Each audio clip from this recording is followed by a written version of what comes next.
apabila Al-Quran dan hadis kita teliti dengan benar, maka kalimah la ilaha illallah lafadznya berbeda. Lafadznya ada lafadznya dan ada keikhlasannya. Tetapi umat secara istimai berittifaq dengan lafadz kalimah.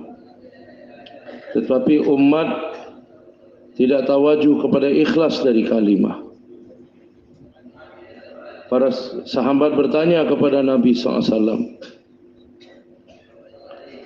Dan sahabat telah bertanya, beritahu, ya Rasulullah, apa itu iman? Nabi dengan jelas telah menjawab, barang siapa yang mengucapkan kalimat la ilaha illallah dengan ikhlas, maka dia telah masuk ke dalam surga. Maka menjadi muncul pertanyaan di sini. Kalimah la ilaha illallah dengan mengucapkannya, janji untuk dimasukkan ke dalam surga atas perkara apa? Nabi telah mengatakan, yang mengucapkan kalimah la ilaha illallah dengan ikhlas, maka dia masuk surga. Sahabat bertanya, apa ikhlasnya ya Rasulullah? Sahabat bertanya, apa ikhlasnya? Nabi tidak mengatakan orang yang mengucapkannya niatnya benar. Karena orang memahami maksud daripada ikhlas, niatnya benar. Saya menyampaikan perkara yang begitu penting. Pada umumnya orang-orang memahami ikhlas maksudnya adalah niat seseorang itu benar. Padahal apabila kita memikirkan meneliti hadis ini, Nabi SAW atas pertanyaan sahabat, maka jawaban itu begitu penting saya dan kita semua untuk memahaminya. Nabi mengatakan, barang siapa yang mengucapkan la ilaha illallah dengan ikhlas, maka dia telah masuk ke dalam surga. Sahabat bertanya, apa ikhlasnya? Nabi tidak mengatakan orang yang mengucapkan kalimah niatnya benar dan dia ikhlas. Tapi Nabi memberikan jawaban, la ilaha illallah, ikhlas daripada kalimah. Orang yang mengucapkannya, maka terhindar dari perkara yang diharamkan Allah.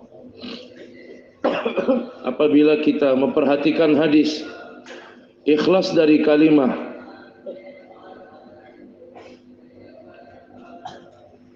maka terhindar dari perkara yang diharamkan Allah. Itulah ikhlas daripada kalimat. Untuk itu seluruh dakwah dan seluruh usaha, maksud yang sebenarnya, yaitu bagaimana setiap orang beriman, setiap orang Islam, fardu ain iman kepada mereka, yang mana iman tersebut dapat mencegahnya dari perkara yang diharamkan Allah. Maka pertama sekali hendaknya kita memahami perkara ini.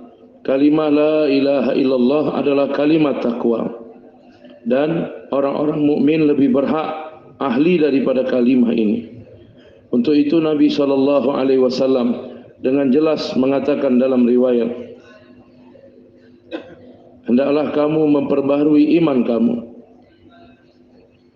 Hendaklah kamu selalu memperbaharui iman kamu, karena iman akan menjadi usang seperti mana pakaian menjadi usang.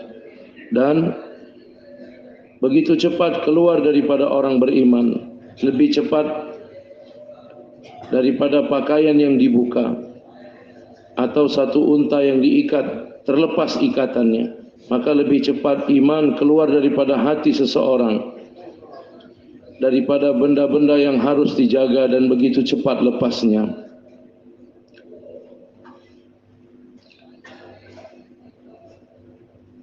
Hewan tadi harus dijaga dengan benar. Maka pada zaman ini orang-orang Islam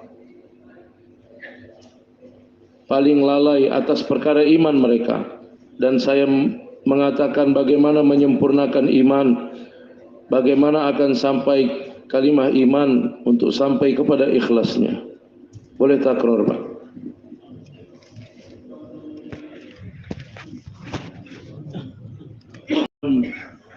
Hukum-hukum syariat begitu menyebar, iman di dalam hukum syariat begitu menyebar. Seperti mana di dalam seluruh tubuh manusia adanya ruh.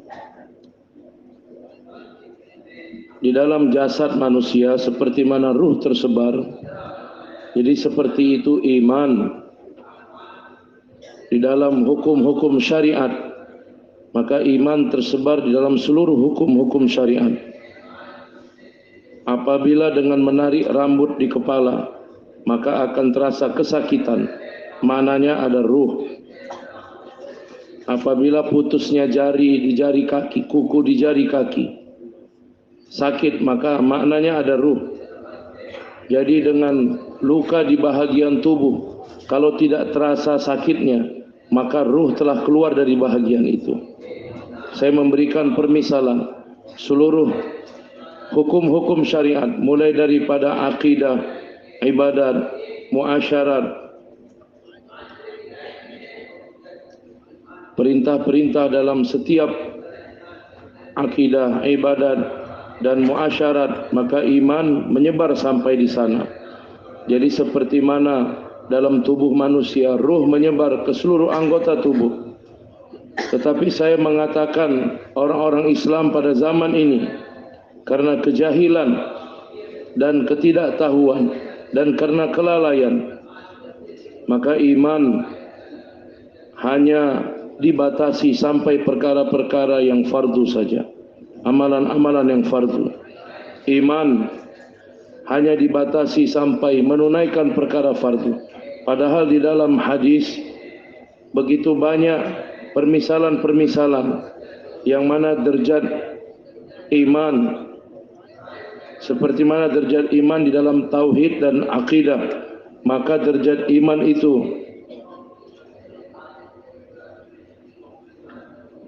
iman pada derajat orang-orang Islam untuk memenuhi keperluan-keperluan takaza kemanusiaan mereka.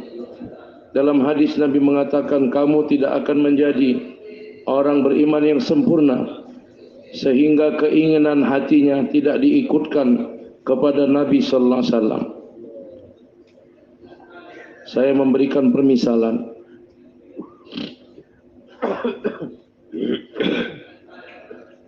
Saya menyampaikan permisalannya.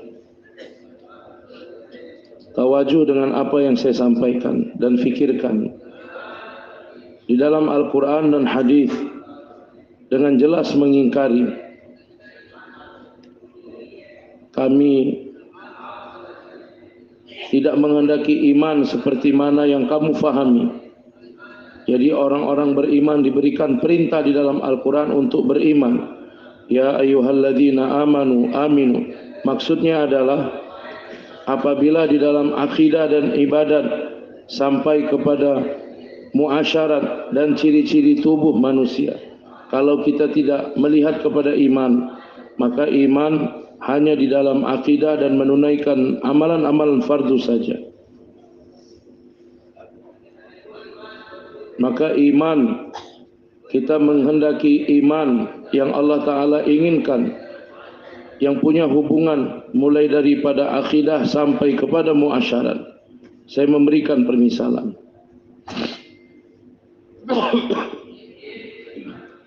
Satu orang Islam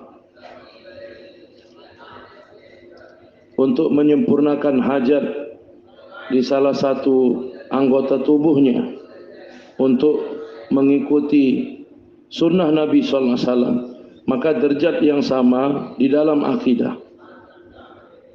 Salat adalah amalan yang begitu tinggi. Yang lain dalam muasyarat, apabila ciri-ciri tubuh kita tidak ada sunnah, maka tidak ada masalah.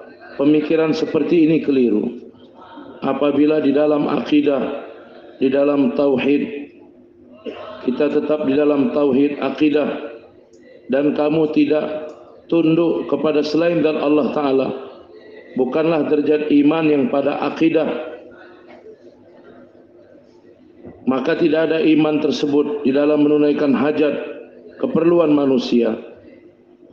Nabi SAW kepada umatnya seperti mana Nabi menjauhkan umat dari kesyirikan. Sejauh mana Nabi menjauhkan umat ini dari kesyirikan. Nabi mengajarkan akidah dengan kepentingannya, maka dengan pentingnya juga Nabi SAW menjauhkan umat dari cara-cara orang di luar Islam. Hati saya menginginkan memperdengarkan satu hadis yang mana kita akan dapat memperkirakan, saya dan kita semua, derajat iman yang ada berada dalam akidah dan amalan fardu. Maka itu derajat yang sama ketika manusia menunaikan hajat untuk keperluan dirinya, harus mengikuti ittiba'us sunnah. Jadi derajat iman yang berada di dalam akidah dan ibadat, maka derajat yang sama iman ketika satu orang Islam menunaikan hajat dan keperluannya. Keluarkan dari pemikiran kita perintah muasyarat itu kecil dan perintah di dalam akidah dan ibadah itu besar. Keluarkan pemikiran seperti ini. Saya telah menyampaikan dari riwayat ini, dari hadis ini, kita akan mengetahui kepentingan iman di dalam akidah dan tauhid. Maka kepentingan itu di dalam iman ketika satu orang menunaikan hajat dan keperluannya. Saya ingin menyampaikan satu kisah, sehingga setiap kita dapat mengetahui di dalam syariat kepentingan iman di dalam akidah dan syariat. Maka itu juga kepentingan iman ketika satu orang Islam menunaikan hajat yang sementara untuk dirinya. Para sahabat radhiyallahu anhum ajmain bertanya kepada Nabi SAW, dan mereka mengatakan, ya Rasulullah, apabila orang-orang kafir mereka berlawanan, berperang dengan kita di dalam medan pertempuran dan mereka selesai dari peperangan, maka pedang mereka gantung di ranting pohon. Maka kami melihat cara ini begitu baik. Berikan izin kepada kami, apakah kami dapat membuat seperti ini juga? Satu cara yang mana mereka menggantungkan pedang-pedang mereka di ranting pohon. Berikan izin kepada kami supaya kami buat seperti ini juga. Nabi SAW dalam jawaban beliau mengatakan, Nabi telah mengatakan dalam jawabannya, jadi permintaan kamu kepada saya untuk meletakkan pedang di ranting pohon dan kamu merasa itu baik, jadi permintaan kamu sama seperti mana permintaan Bani Israel telah meminta kepada Nabi Musa alaihi salatu wasalam, buatkanlah untuk kami satu patung untuk kami menyembahnya. Karena di dalam Al-Quran ketika Bani Israel mereka telah melewati lautan yang begitu luas, maka setelah mereka keluar mereka melihat ada beberapa orang yang memuja patung.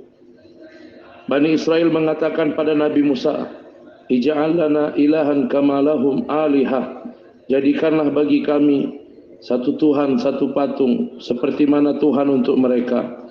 Maka Nabi SAW menjawab, di mana pertanyaan sahabat dan di mana Nabi menjawab.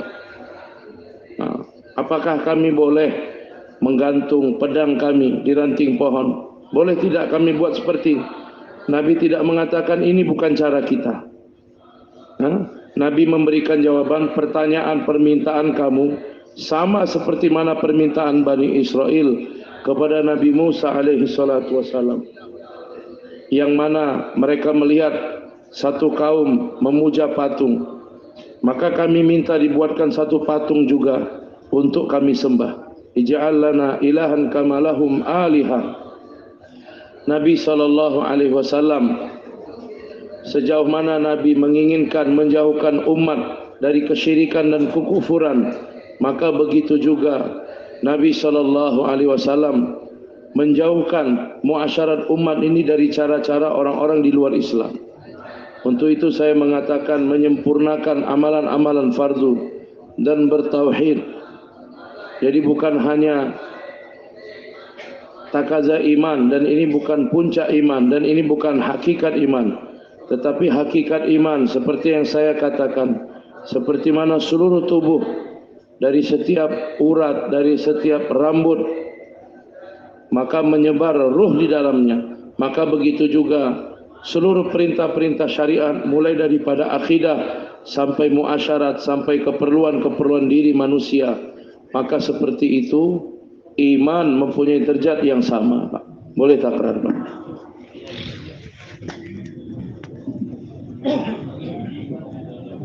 Allah hakikatnya adalah takwa, dan maksud daripada takwa bukanlah kita hanya terhindar dari kerja yang haram, tetapi maksud daripada takwa kamu menjalani kehidupan yang mana kehidupan kamu nampak berbeda dari kehidupan orang-orang di luar Islam. Ittaqullah yaj'al lakum furqana. Inilah maksud daripada ayat ini.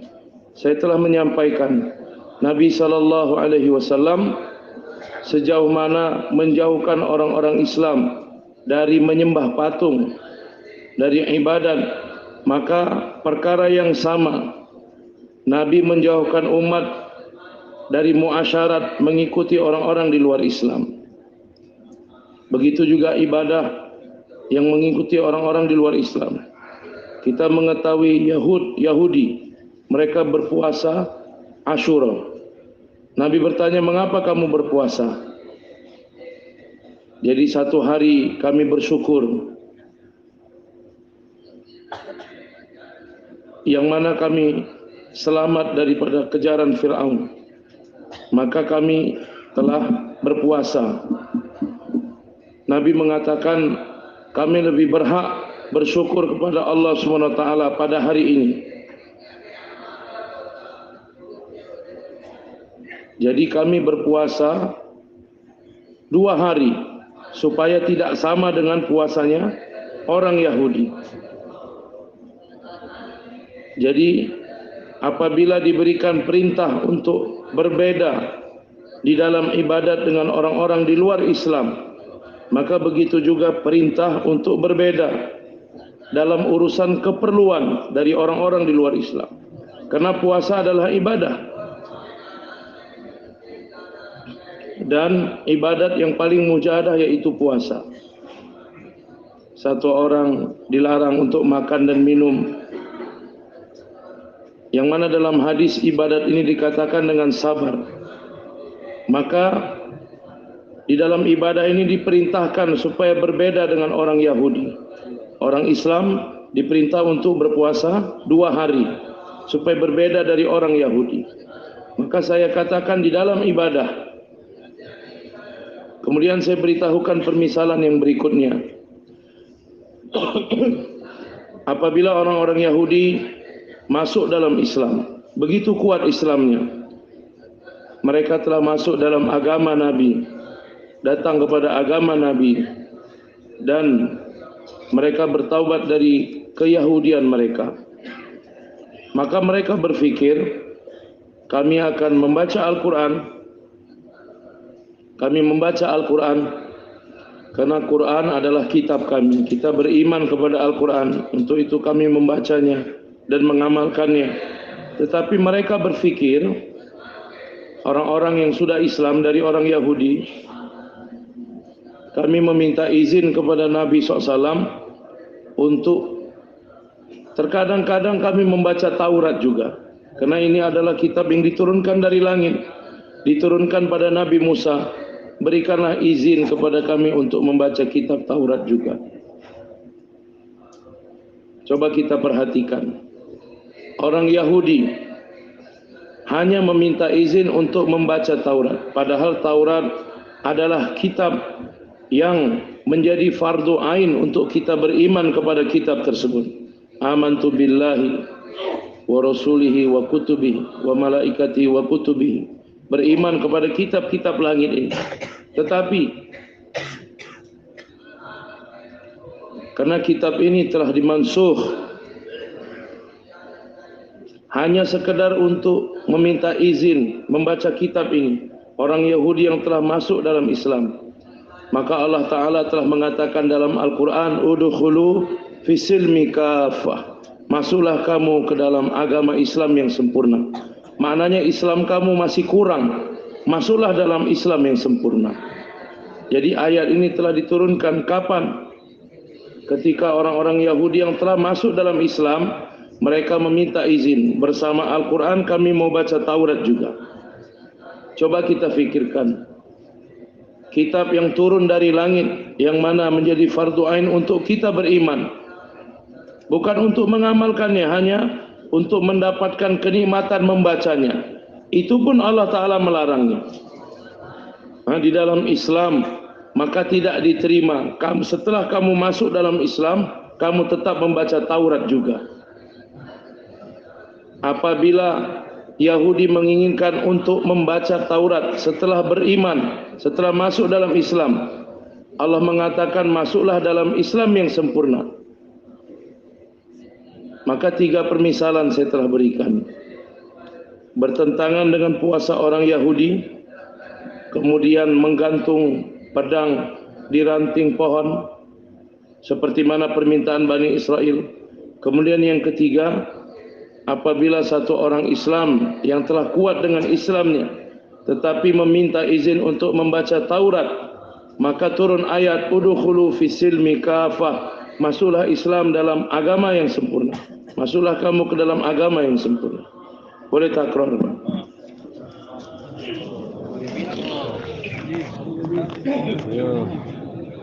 Sampaikan hendaknya kita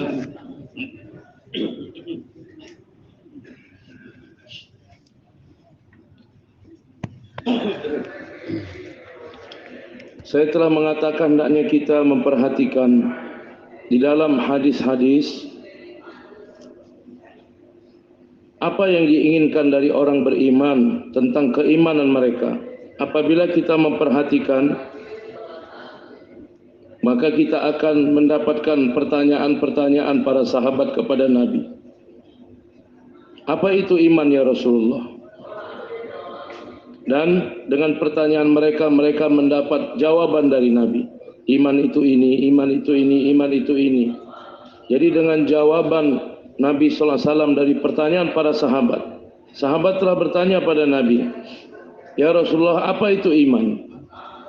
Nabi telah mengatakan, apabila kebaikan kamu membuat kamu senang dan keburukan kamu membuat kamu susah, maka ketahuilah kamu adalah orang yang beriman. Ini adalah alamat beriman. Idza sarratka hasanatuka wa sa'atka sayyi'atuka fa anta mu'min. Kita tidak pernah memperhatikan perkara ini. Apabila kita melihat kemungkaran dan tidak ada kerisauan dalam hati kita, maka ulama mengatakan orang seperti ini tidak ada iman di dalam hatinya walaupun sebesar zarrah. Ini mafhum daripada hadis. Apabila kita melihat satu kemungkaran, di dalam hati satu orang Islam tidak ada kerisauan, tidak terbentuk satu kerisauan, dan melihat kemungkaran tersebut tidak menyusahkan hatinya, membuat hatinya menjadi risau, maka dikatakan tidak ada iman di dalam hatinya walaupun sebesar zarrah. Karena iman yang paling lemah, yang mana melihat kemungkaran, maka hatinya merasa itu adalah perkara yang buruk. Ini adalah iman yang paling lemah. Wadzalika ad'aful iman. Tetapi kalau tidak ada di dalam hati seperti ini, maka maknanya tidak ada iman walaupun sebesar zarrah. Untuk itu saya mengatakan, Nabi SAW, iman bukan hanya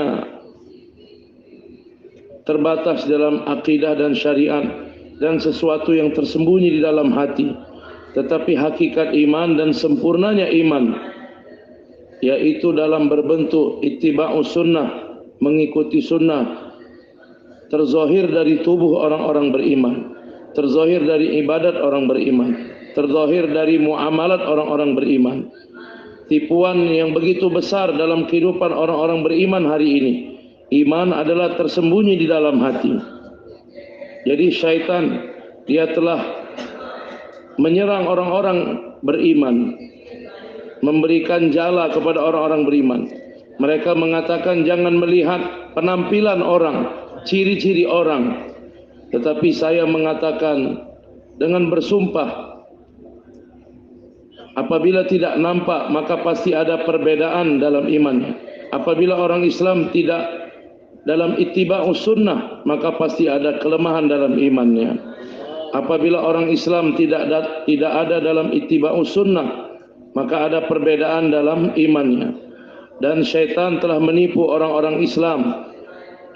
Jangan melihat zahirnya, karena iman adalah perkara yang tersembunyi.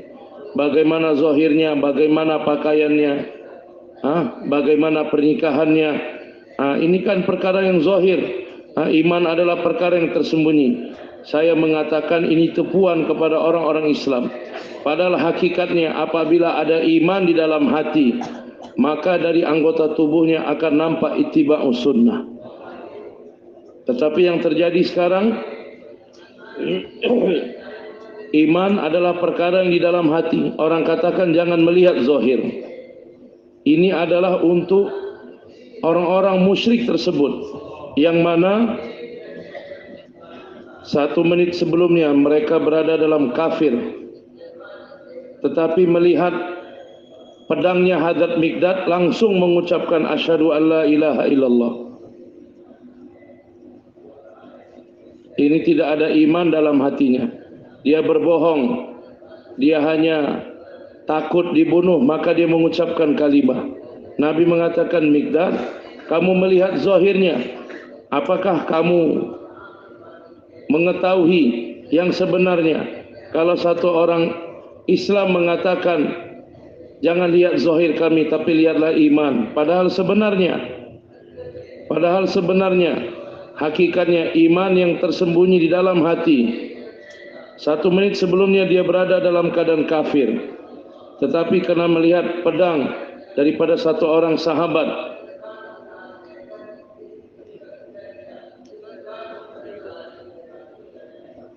maka ketika sampai pedang tersebut di kepalanya, di lehernya, dia mengucapkan la ilaha illallah. Nabi mengatakan, Mikdad, jangan melihat zahirnya. Dari riwayat ini orang-orang Islam menjadikan alasan-alasan untuk dirinya. Jangan melihat zahir-zahirnya saja. Iman adalah tersembunyi di dalam hati. Apa yang akan saya sampaikan kepada bapak-bapak? Maulana Yusuf telah berkata, apabila satu orang yang menaiki keledai dia merasa terhina dan naik mobil merasa mulia, maka telah terjadi masalah dalam imannya.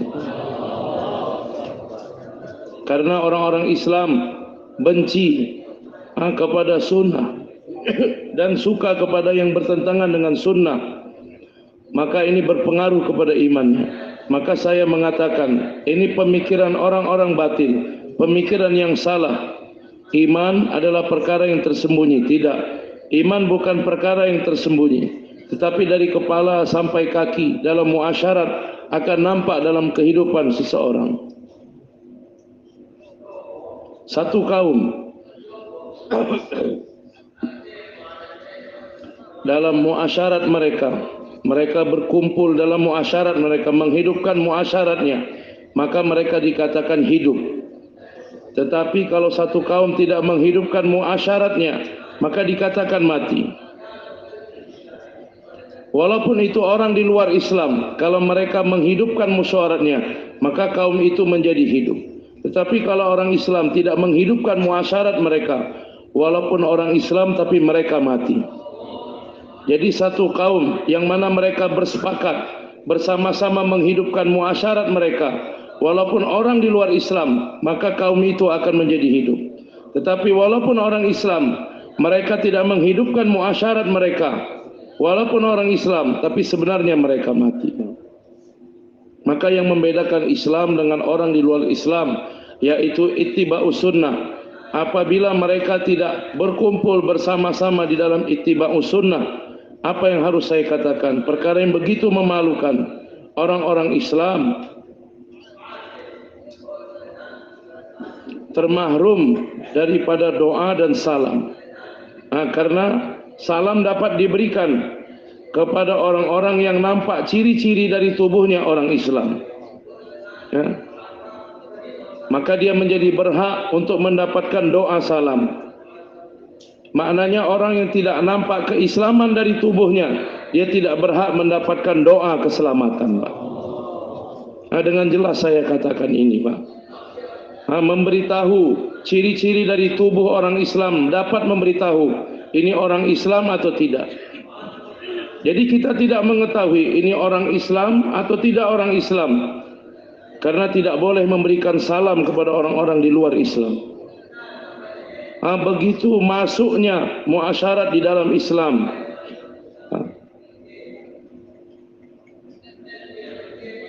Jadi tanpa ciri-ciri sunnah, satu orang Islam tidak dapat diperkenalkan. Bukan dari solat, bukan dari puasa, bukan dari zakat, bukan dari haji. Dari seluruh amalan fardu ini orang Islam tidak akan dapat diperkenalkan. Tetapi orang Islam diperkenalkan dari ciri-ciri tubuhnya, dari keadaan fisik tubuhnya. Boleh takrar, Pak?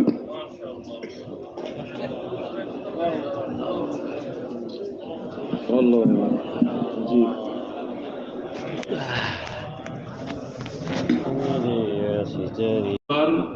Dengan kitab. Pada zaman ini orang-orang Islam menginginkan Islam tersebar dengan kitab-kitab. Padahal dengan kitab Islam tidak pernah tersebar.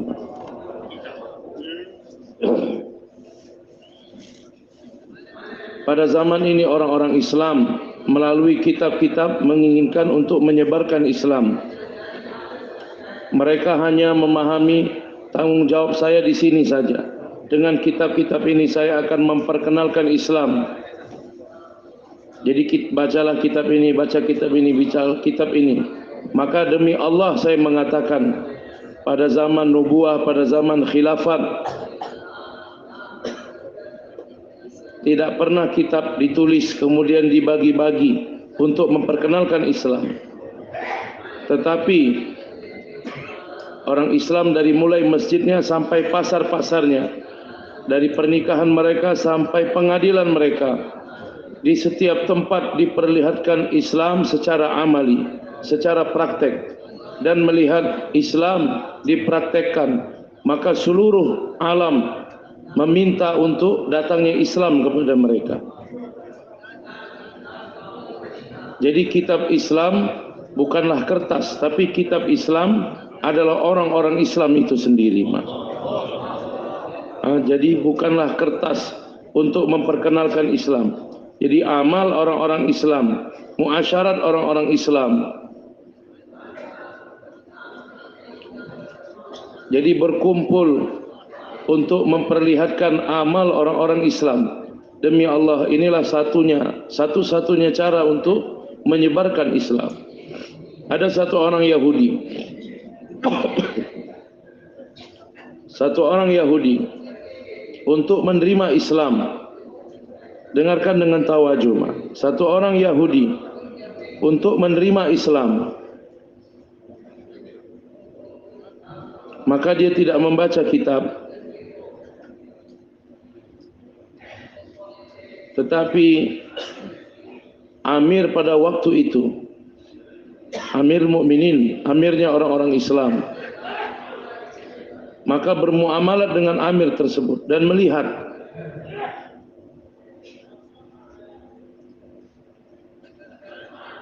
apabila di dalam muamalat saya mendapatkan keadilan, maka agama mereka pasti benar. Tetapi apabila dalam muamalat mereka tidak berbuat keadilan, maka agama mereka tidak benar. Agama mereka tidak layak untuk diterima. Saya menyampaikan perkara yang begitu penting. Satu orang Yahudi,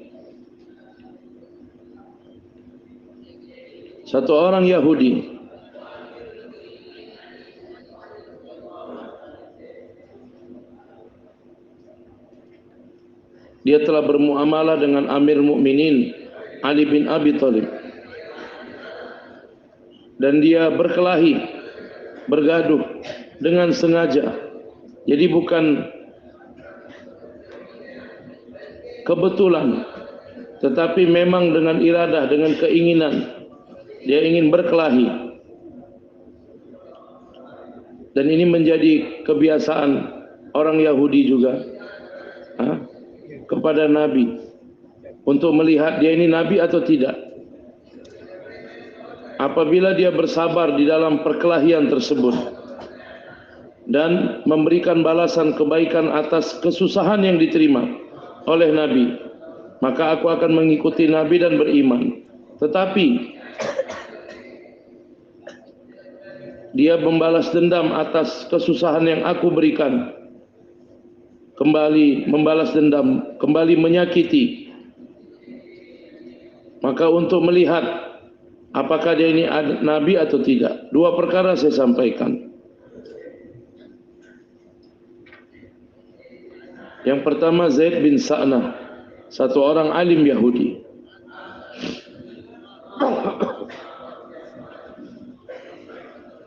Maka dia telah membaca di dalam kitabnya bagaimana ciri-ciri Nabi. Telah datang kepada Nabi, melihat ini kemungkinan memang Nabi. Tetapi di dalam kitabnya telah tertulis juga ada satu sifat yang khusus. Walaupun dia disakiti, disusahkan, maka kelembutannya, kebijaksanaannya membuat dia menjadi bersabar. Dia tidak akan membalas dendam.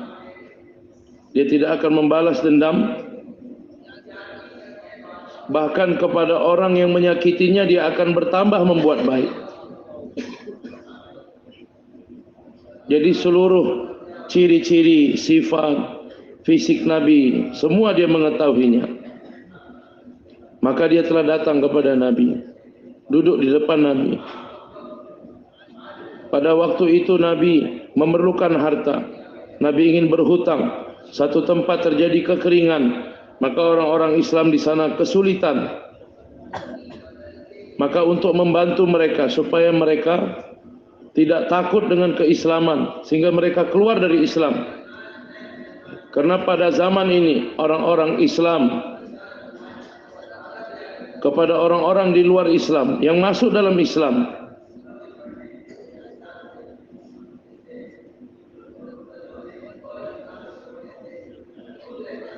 bagaimana orang-orang Islam yang mana untuk menjaga mereka dari kemurtadan, keluar dari Islam, maka kita mengambil kabar, membantu mereka. Karena apabila orang Islam tidak ihsan kepada orang di luar Islam, maka orang-orang di luar Islam akan berbuat baik kepada orang-orang Islam untuk menarik mereka keluar dari Islam. Apabila orang Islam tidak ihsan, tidak berbuat baik kepada orang-orang Islam, maka orang di luar Islam akan berbuat baik kepada orang-orang Islam, sehingga orang Islam menjadi murtad. Nabi mengatakan di satu daerah, dikatakan pada Nabi, di satu daerah terjadi kekeringan, dan orang-orang di sana baru masuk dalam Islam. Maka datang takaza supaya membantu orang-orang di sana.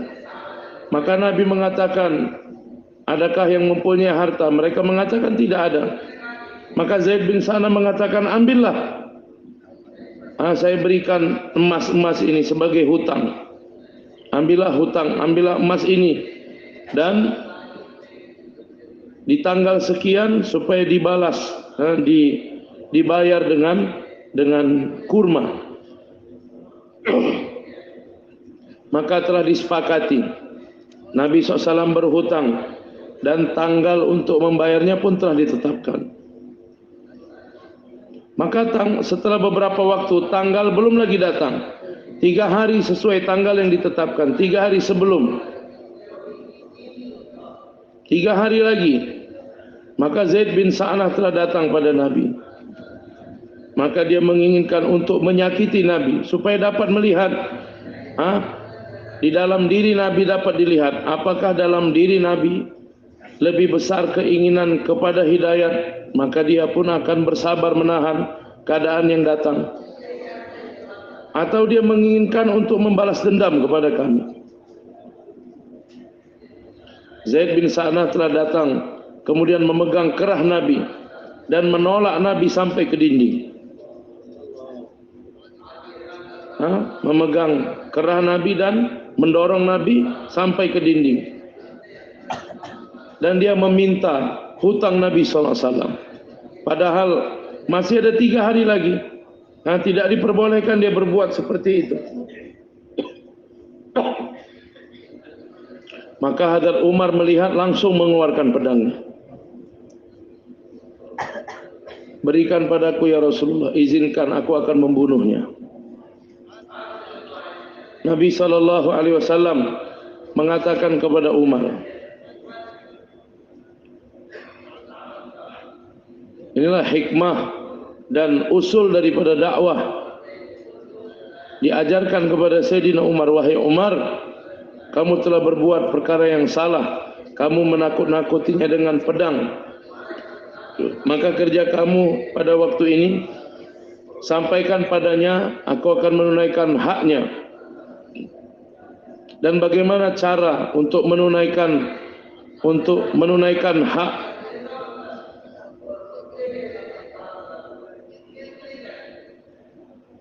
Harusnya kita memberitahukan bagaimana cara meminta hak, bukan kamu mengeluarkan pedang. Jadi berbuat baik kepada orang-orang di luar Islam dan menekan kepada orang-orang kita, memberikan kepada orang lain dan menekan orang-orang kita. Inilah mizaz para nabi. Maka Nabi telah memarahi Umar, apa yang telah kamu buat, dan memberikan kepada orang di luar Islam. Pergilah, ambillah hutang, bayarkan. Nah, kalau sudah dibayar, maka tambah lagi 70 kilogram kurma, berikan kepadanya. Tambah 70 kilo lagi. Mengapa? Karena kamu telah mengancam dia untuk membunuhnya. Kamu telah mengeluarkan pedang kamu. Kamu telah menyusahkannya. Jadi bukanlah dia telah menyakiti Nabi. Kalau begitu jangan bayar hutang kepada dia. Kamu telah mengancam dia untuk membunuhnya. Maka berikan hutang kita kepadanya ditambah lagi 70 kilogram. Maka Umar pun telah membawanya. Kemudian dibayarkan hutang ditambah 70 kilogram kurma. Maka Zaid bin Sa'nah mengatakan, wahai Umar, sudah selesai urusan saya. Dia telah berbuat baik kepada saya. Maka Zaid bin Sa'nah apabila melihat perkara ini, maka dia telah bersabar, tidak membalas dendam, dan walaupun dia disakiti, dia membalas dengan kebaikan. Zaid bin Sa'nah mengucapkan, asyhadu an la ilaha illallah. Umar, kamu hendaknya menjadi saksi, aku telah masuk ke dalam Islam, menjadikan Allah sebagai Rabbku dan Nabi SAW sebagai Nabi. Umar mengatakan, Zaid, mengapa kamu buat seperti ini? Umar, hanyalah untuk aku dapat melihat, untuk aku dapat menimbang, dia ini betul-betul Nabi atau bukan Nabi. Kalau dia betul-betul Nabi, maka dia akan bersabar atas kesusahan yang datang. Tapi kalau dia ini bukan Nabi, maka dia akan membalas dendam atas kesakitan yang aku buat padanya. Jadi inilah muasyarat orang-orang Islam dan ihsan kepada orang-orang Islam. Maka saya mengatakan, begitu juga satu kisah yang lain. Satu orang Yahudi Hadrat Ali radhiyallahu anhu. Maka dia melihat Hadrat Ali di pasar. Dia menjual ikat pinggang, tali pinggang. Ali mengatakan, ini tali pinggang saya. Maka masuk ke pengadilan. Jumpa dengan hakim. Didudukkan Ali. Hakim qadhi duduk di bawah. Bertanya, apa masalah kamu? Ali mengatakan, tali pinggangnya ada bersamaku. Siapa saksinya? Anakku atau gulamku? Maka tidak diterima saksinya. Maka hakim memutuskan tali pinggang itu bukan kepunyaan kamu, tapi kepunyaan Yahudi. Atau baju besi, Pak. Baju besi. Maka keadilan mereka, hakim mereka, cara bagaimana memutuskan satu orang yang punya hak harus diberikan kepada haknya. Orang Yahudi itu mempunyai hak atas baju besi atau tali pinggang tersebut. Maka Yahudi pun mengucapkan 2 kalimat syahadat. Asyhadu an la ilaha illallah. Dia mengatakan, wahai Amirul Mukminin, ini baju besi adalah kepunyaan kamu, bukan kepunyaanku. Aku ingin melihat di dalam pengadilan kamu apakah mengikut tarikah Nabi SAW atau bertentangan dengan tarikah Nabi SAW. Maka kamu menjadi saksi. Mulai hari ini aku masuk dalam Islam. Jadi saya mengatakan, apa yang ingin saya katakan, saya telah mengatakan. Jadi muamalat orang-orang Islam, muasyarat orang-orang Islam, kemudian istimai, ibadat orang-orang Islam, terbentuknya suasana istimai. Hindun, wanita yang begitu keras, yang telah mengunyah-ngunyah jantung Hamzah, maka dengan ibadat yang dilakukan secara istimai, bukan dengan perkara-perkara yang lain, dia masuk ke dalam hidayah.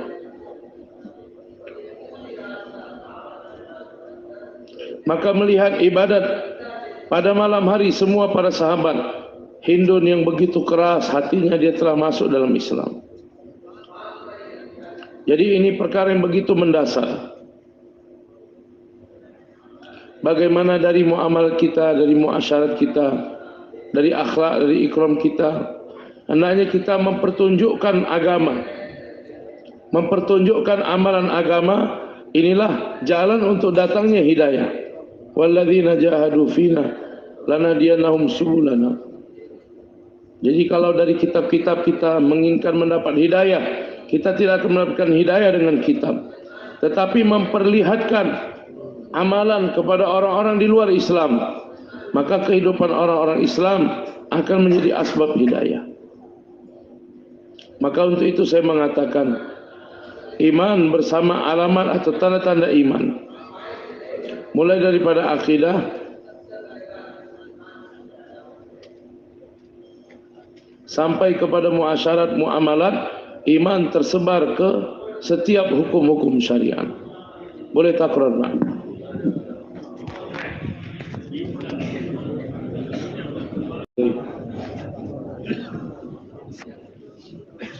Dengan kesedihan yang begitu besar, beliau mengatakan, saya ingin menyiapkan satu kaum yang mana kehidupan mereka, amalan dalam kehidupan mereka mengikuti sunnah Nabi SAW,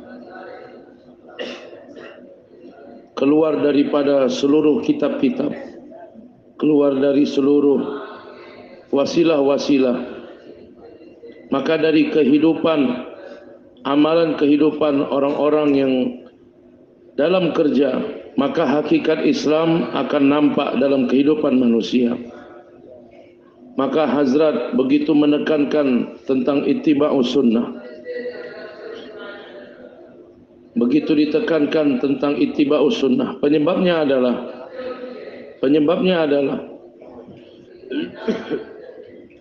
irtidad, kemurtadan ada 3 derajatnya. Kemurtadan ada 3 derajatnya. Yang pertama sekali, muasyarat menjadi murtad. Apabila muasyarat menjadi murtad, kemudian irtidad zihn, kemurtadan fikir. Kemurtadan muasyarat, orang Islam solat juga, puasa juga, zakat juga, haji juga, tilawat juga. Tetapi 24 jam kehidupan orang-orang Islam, keperluan-keperluan mereka dan muasyarat mereka, mereka meninggalkan sunnah dan mengikuti cara orang-orang di luar Islam. Ini dikatakan muasyarah irtidad, kemurtadan muasyarat. Apabila muasyarah menjadi murtad, maka setelah itu masuk dalam zihni irtidad, kemurtadan fikiran. Jadi dalam pemikiran orang-orang Islam, menganggap remeh amalan-amalan fardu dan tidak merasa perlu dengan amalan fardu. Dan demi Allah saya sampaikan, apabila muasyarat menjadi murtad, maka terkadang orang-orang Islam menolak, menentang amalan fardu dan malu untuk mengerjakan amalan fardu. Memang ini fardu wajib, tetapi di sini, di tempat ini tidak bisa kita mengerjakannya. Jadi janganlah kita memahami apabila tidak ada muasyarat maka ibadah akan tetap ada. Tidak. Tidak mungkin akan terjadi. Apabila muasyarat menjadi murtad, maka di dalam kehidupan mereka, mereka akan merendahkan, meremehkan ibadat. Dan apabila ibadat telah direndahkan, diremehkan, maka mereka pun akan merendahkan Islam. Jadi muasyarat seperti kulit. Kalau kulit ini terjaga bagus, maka isi di dalamnya akan terjaga. Jadi seperti buah, pertama sekali kulitnya.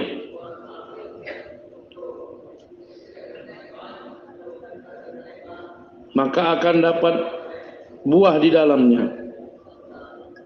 Kemudian sampai ke bijinya. Jadi akidah dan amalan-amalan fardu menjadi terkesan belakangan. Pertama sekali kulitnya akan dibuka. Permisalan yang begitu baik saya sampaikan. Jadi kita orang mengatakan pakaian itu tidak perlu, ciri-ciri sunnah tidak perlu. Apabila tidak ada muasyarat, maka pengenalan Islam bukan daripada amalan-amalan fardu. Apabila tidak ada muasyarah, maka menjadi akidah dan faraid, amalan-amalan fardu tidak akan terjaga. Untuk itu saya katakan muasyarat seperti kulit yang akan menjaga apa yang ada di dalamnya. Dan dengan jelas saya memberikan permisalan.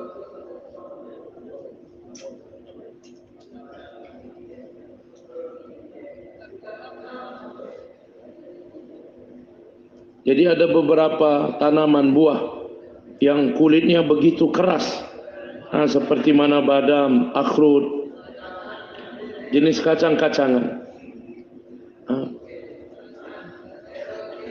Kalau akidahnya begitu kuat, apabila orang-orang Islam, mereka terkesan dengan cara orang-orang di luar Islam, maka di sisi mereka akidah dan ibadat, maka saya mengatakan perkara yang begitu mendasar. Untuk itu Nabi SAW di dalam hadis-hadis beliau dan di dalam kisah para sahabat membayangkan iman seperti ini. Di dalam kitab Hayatus Sahabah dibuat satu bab hakikat iman dan kesempurnaan iman. Dan ada hadis Alqamah diriwayatkan seperti ini. Ini harus kita ingat, kita harus hafal dan memahaminya dengan benar. Di dalam riwayat ada 60 orang atau 7 orang satu jemaah datang kepada Nabi. 7 orang.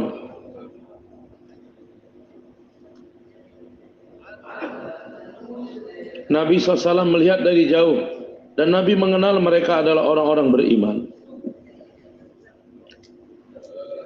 Dalam riwayat seperti ini. Jadi ciri-ciri mereka, fisik mereka, cara berjalannya mereka. Jadi dapat diberitahukan kami adalah orang-orang yang sempurna imannya. Nabi bertanya kepada mereka, apa kamu? Maka mereka mengatakan kami adalah orang yang beriman. Nabi mengatakan apa hakikat iman kamu? Karena mendakwah sebagai orang beriman begitu mudah. Dan hakikat iman, Maulana Yusuf rahmatullahi alaih berkata, ada lafaz tijarat, ada hakikat tijarat. Ada lafaz pertanian dan ada hakikat pertanian. Tapi kalau mengucapkan tijarah saja tidak akan dapat uang. Mengucapkan lafaz pertanian tidak akan mendapatkan hasil tanaman. Jadi ada lafaznya. Hari ini umat bersepakat hanya untuk melafazkan saja, tetapi hakikatnya tidak dibuat. Maka Nabi mengatakan, apa hakikat iman kamu? Maka semua mengatakan, di dalam diri kami ada 15 perkara.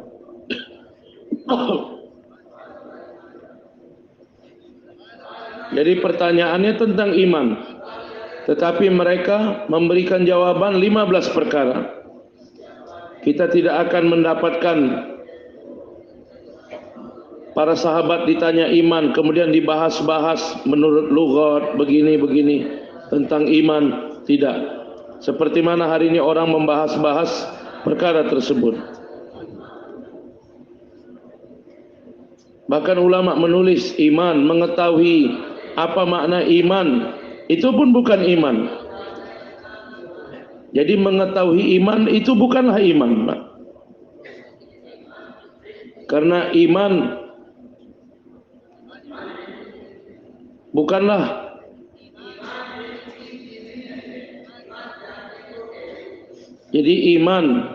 sesuatu yang dikatakan sebagai ilmu yang diketahui.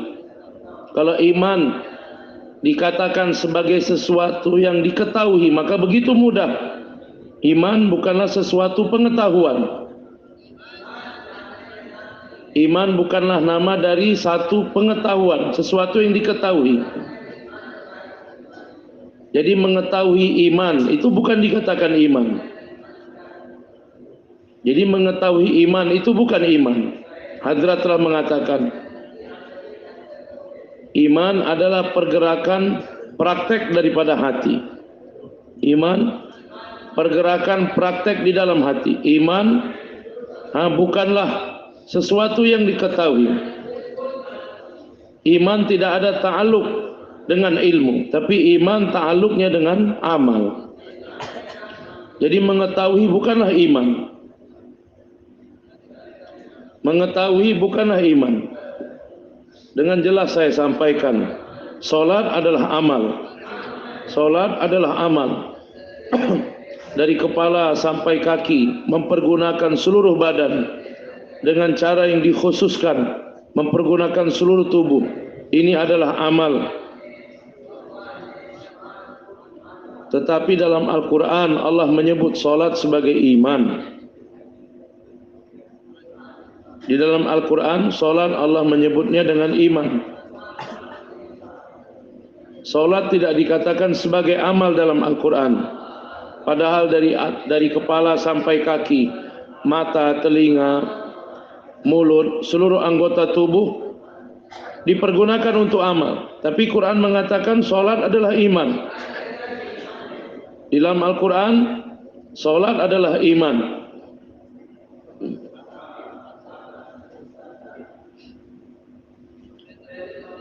Apabila ada perubahan arah kiblat, maka sahabat bersama Nabi, maka Allahu liyudhi'a imanakum.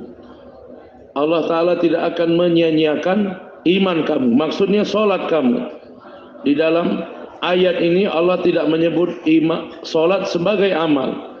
tetapi Allah menyebutnya sebagai iman.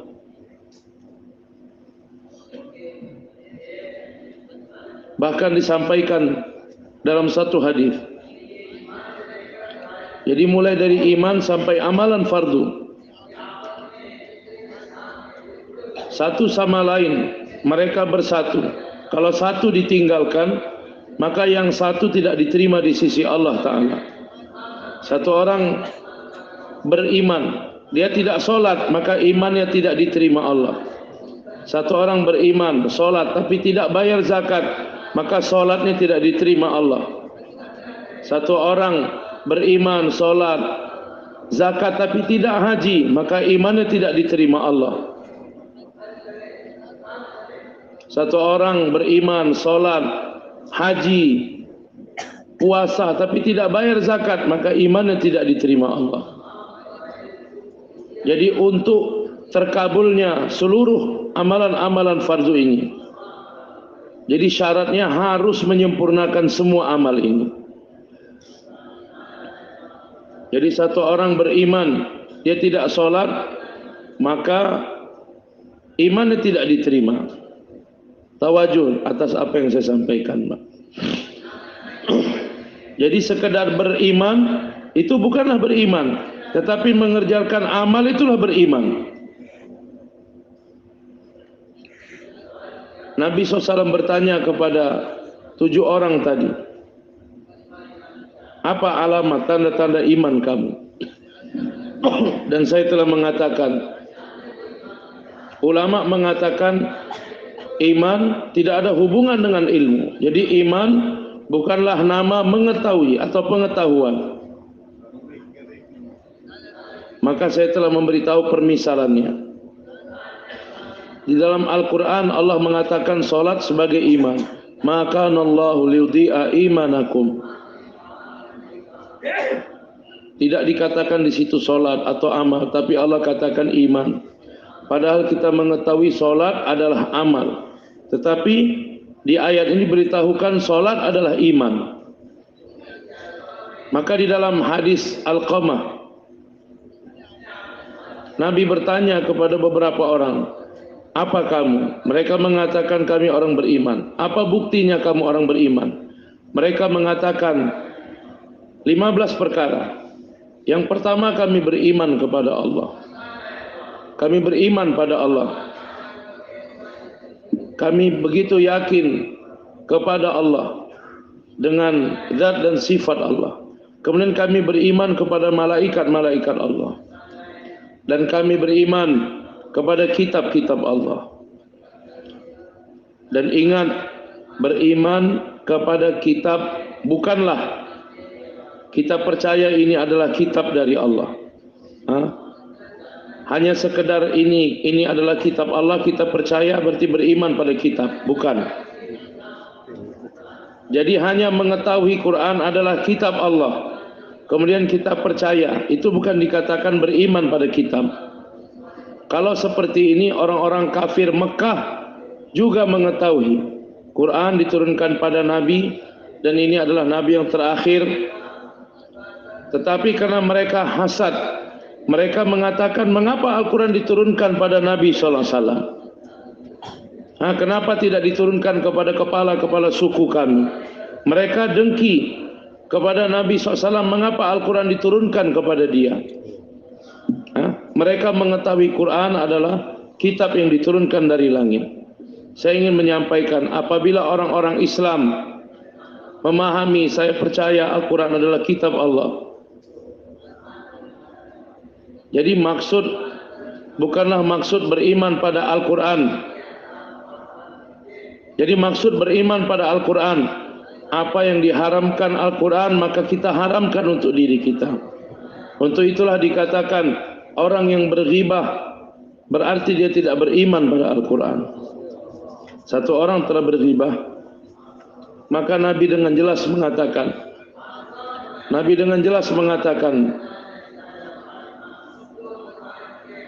orang yang telah menghalalkan apa yang diharamkan Al-Quran, dia tidak beriman pada Al-Quran. Al-Quran yang akan berkelahi nanti pada hari kiamat, kepada siapa dia akan berkelahi? Apa kepada orang kafir? Tidak. Al-Quran akan menuntut atau Al-Quran akan membantu, memberikan syafaat, akan bertanding nanti di akhirat hanya kepada orang-orang Islam. Akan menentang orang-orang Islam. Al-Quran akan menuntut berkelahi dengan orang-orang Islam apabila Al-Quran tidak diamalkan. Apabila Al-Quran diamalkan, maka Al-Quran akan memberikan perlindungan. Maka saya telah mengatakan, jadi bukanlah hanya mengatakan kami percaya dengan kitab. Orang Yahudi pun percaya, orang Nasrani pun percaya, ahli kitab pun percaya. Mereka mengatakan ini adalah kitabullah. Jadi bukan hanya sekedar menerima Al-Quran adalah kitabullah, tetapi mengetahui ini adalah yang diharamkan Al-Quran, maka kita tinggalkan perkara yang diharamkan itu. Nabi mengatakan orang yang berghibah berarti dia tidak beriman pada Al-Quran.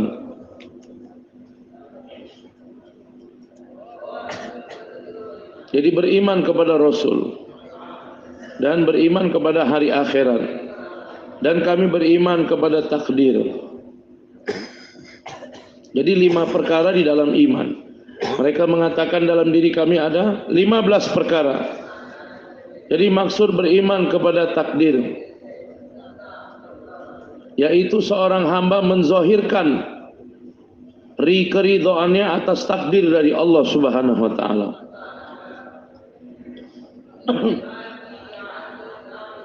Jadi Allah membuat keputusan sesuatu yang bertentangan dengan keinginan orang-orang Islam. Jadi diberikan ujian pada orang-orang Islam. Kadang-kadang datang bertentangan dengan kemauan mereka. Karena orang yang beriman kepada takdir dan ridha dengan takdir daripada Allah menjadi sebab datangnya ridha Allah. Kalau kita tidak ridha dengan takdir daripada Allah, maka menjadi sebab kemurkaan Allah. Jadi 5 perkara dalam iman kami. Boleh takdir. Dalam amal kami. 5 dalam amal. Kami bersaksi dengan syahadat. Padahal syahadat dikatakan iman juga. Tetapi mereka menghitung syahadat di dalam amal. Jadi bersaksi bukan hanya perkara ini ilmu, saya mengetahui, dan mereka tidak menggabungkannya di dalam iman tetapi di dalam amal. Jadi inilah amal kami bersaksi. Kemudian kami mendirikan solat. Saya ingin menyampaikan di pertengahan, jadi mendirikan solat bukanlah hanya dengan mengerjakan solat. Jadi mendirikan solat bukanlah hanya dengan mengerjakan solat. Jadi mendirikan solat,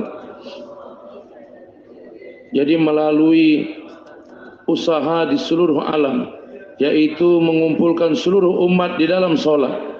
Inilah mendirikan solat. Di dalam doanya Nabi, Rabbana liyuqimus solah. Jadi bukan hanya mengerjakan solat, tetapi menyiapkan umat untuk datang kepada solat, mengumpulkan umat untuk mengerjakan solat. Maka doa Nabi Ibrahim, Rabbana liyuqimus solah. Jadi bukan hanya sekedar mengerjakan solat, tetapi mendirikan solat, yaitu mengumpulkan orang-orang Islam untuk solat dan memperlihatkan bagaimana solat kepada umat. Dan tanda, inilah tanda daripada mendirikan solat, menjadi tanda mendirikan solat. Jadi seperti mana kesempurnaan iman akan mencegah dari perkara yang diharamkan, maka kesempurnaan daripada solat akan mencegah orang mukmin dari kemungkaran. Orang yang solatnya tidak mencegahnya dari kemungkaran, dia harus mencari di mana kelemahan, kekurangan dari solatnya. Jadi janganlah kita berfikir saya sudah mengerjakan solat, tetapi harus menyempurnakan solat, dan solat akan menjadi sempurna manakala kita melihat dari mulai waktu zuhur sampai asar ada tidak dosa yang dibuat. Apabila kita menjaga diri kita dari dosa dari zuhur sampai asar, berarti solat kita diterima dan solatnya menjadi sempurna. Tapi kalau di antara zuhur sampai asar ada dosa yang kita buat, berarti ada kelemahan dalam solat zuhur kita. Orang yang solatnya sempurna maka akan tercegah dari kemungkaran. Begitu mudah untuk memahaminya. Inna salata tanha 'anil fahsya'i wal munkar. Solat mencegah seorang dari perbuatan keji dan mungkar. Jadi orang yang solat, walaupun dia mengerjakan solat, tidak selamat dari dosa, maka harus cari di mana kelemahan dalam solatnya. Kalau tidak, solat ada hakikatnya, yaitu mencegah seorang itu dari kemungkaran. Mereka mengatakan dalam amal kami mendirikan solat, kami berpuasa Ramadan, kami haji ke Baitullah. Kemudian yang kelima, yaitu kami menyempurnakan menunaikan zakat. Begitu banyak kesalahan pada zaman ini. Apabila ada orang Islam di dunia yang lapar karena ada orang Islam yang tidak mengeluarkan zakat. Kalau ada orang Islam telanjang di dunia ini, berarti ada orang Islam yang kaya yang tidak mengeluarkan zakatnya. Karena apabila orang-orang Islam hanya dengan mengeluarkan zakat dengan tertib yang benar, tidak ada orang Islam yang lapar di dunia ini. Tetapi atas fardunya zakat, orang-orang Islam karena begitu cinta kepada harta, maka dia telah menyia-nyiakan hartanya. Dia merasa dengan mengeluarkan zakat akan mengurangi hartanya, padahal mengeluarkan zakat akan menambah harta, dan dengan riba akan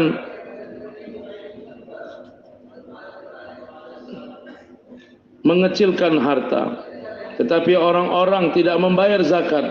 Apabila orang-orang Islam pun membayar zakat, harusnya orang-orang Islam mencari yang mustahik, yang berhak menerima zakat untuk menerima zakatnya. Mencari orang Islam mustahik untuk menerima zakatnya. Seperti mana orang Islam mencari air untuk berwudu, untuk solat. Seperti itulah orang-orang yang membayar zakat mencari mustahik zakat. Orang berwudu, fardu hukumnya mencari air. Apabila dia tidak mencari air, maka dia tidak boleh tayamum. Apabila dia tidak mencari air untuk wudu, dia tidak berusaha mencari air dahulu. Maka seperti itu juga, apabila mencari mustahik dan menyampaikan zakat kepadanya, tidak mencari mustahik dan menyampaikan zakat kepadanya, maka zakatnya belum sempurna. Maulana Ilyas mengatakan, apabila orang-orang Islam dengan cara yang benar menunaikan zakat, maka keberkatan zakat orang-orang Islam tidak akan dapat menahannya. Orang-orang Islam sedikit memberikan zakat yang sedikit, tetapi kepada mereka diberikan teks pajak yang begitu besar. Karena orang-orang Islam meninggalkan zakat, maka orang-orang di luar Islam telah membebankan teks pajak kepada orang Islam. Apabila orang Islam menahan zakat, maka teks diberikan pada orang Islam. Yang harusnya orang-orang Islam menunaikan harta zakat. Jadi ukuran zakat yang diberikan orang Islam hari ini dibandingkan dengan pajak yang harus dibayar, maka tidak ada nilainya, hanya sedikit saja zakat. Mereka telah menahan zakat, maka Allah Ta'ala telah memberikan kesusahan-kesusahan yang besar kepada orang Islam. Maka saya telah mengatakan menunaikan zakat. Kita bersihkan harta kita dengan zakat. Kalau tidak, harta ini menjadi tidak suci. Apabila dipakai untuk kerja-kerja kebaikan, itu pun tidak suci juga. Maka untuk itu tuan-tuan yang mulia, 5 perkara dibayangkan ini dalam amal kami. Takrar, Pak.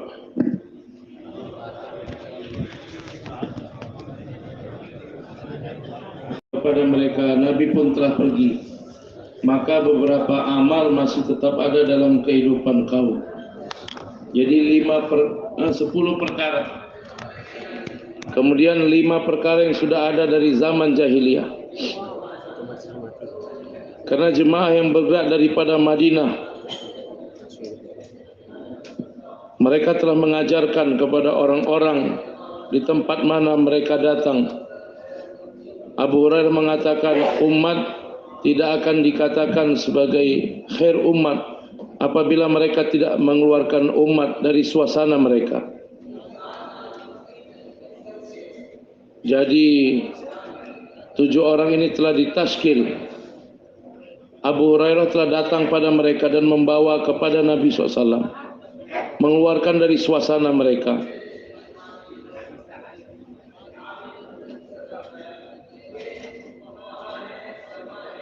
Apabila mereka menyampaikan 5 perkara lagi, maka Nabi mengatakan fuqaha, udaba, mereka adalah orang-orang yang faqih, faham dalam agama, dan mereka orang-orang yang beradab, orang-orang yang telah ditarbiyah. Dan Nabi mengatakan kadu ayyakunu anbiya, begitu dekat mereka akan menjadi para nabi. Padahal itu pertama sekali mereka jumpa dengan Nabi. Jadi telah diusahakan kepada mereka. Nabi mengatakan mereka adalah fuqaha, udaba. Jadi 5 perkara sudah ada dalam diri kami dari zaman jahiliyat. Kalau engkau mau maka kami amalkan, kalau tidak maka kami tinggalkan. Apa itu? Yang pertama, dalam diri kami ada sifat sabar.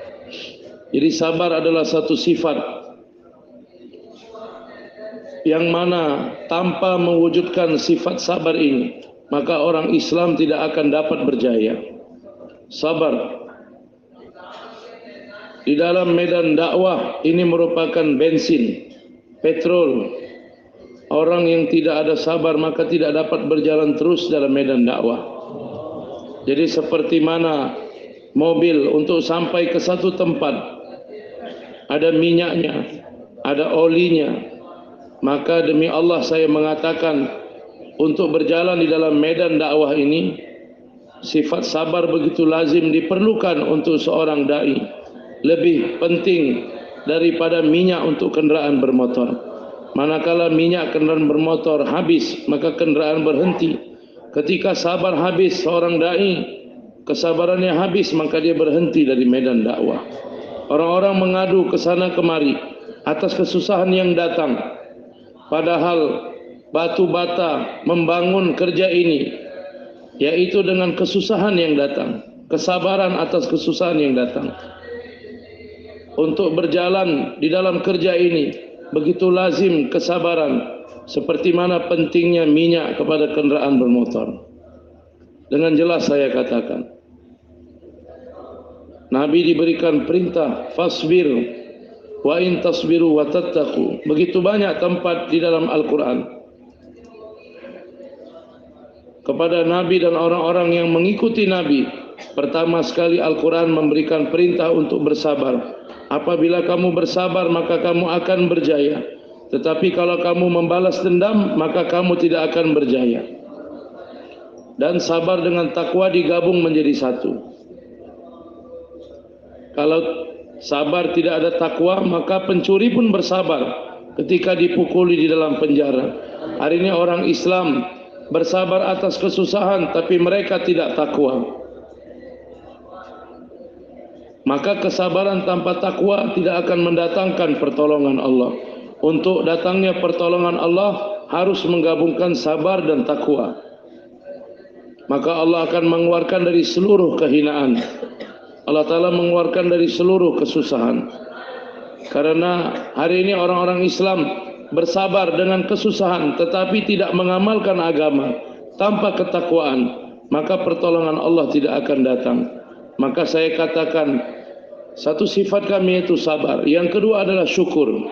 Syukur adalah nikmat yang diberikan oleh Allah, maka mempergunakannya untuk dakwah dan ibadah, dan menambah mujahadah dalam ibadah dan dakwah. Jadi bersyukur, ya Allah, aku bersyukur kepada Engkau. Ini cuma lafaz syukur. Jadi ini dikatakan lafaz syukur, bukan menunaikan haknya syukur. Yaitu seluruh anggota tubuh kita letihkan untuk menunaikan perintah. Inilah makna dari syukur. Afala akuna abdan syakura, kata Nabi. Ketika Nabi meletihkan dirinya untuk beribadat, sahabat mengatakan, engkau telah diampuni, mengapa engkau buat seperti ini? Nabi mengatakan, Nabi telah meletihkan dirinya, tubuhnya untuk dakwah dan ibadah. Dan Nabi mengatakan, apakah aku tidak menjadi hamba yang bersyukur? Kemudian sifat yang ketiga, apabila datang musibah kepada musuh, kami tidak gembira. Jadi hari ini orang-orang Islam kosong dari sifat ini.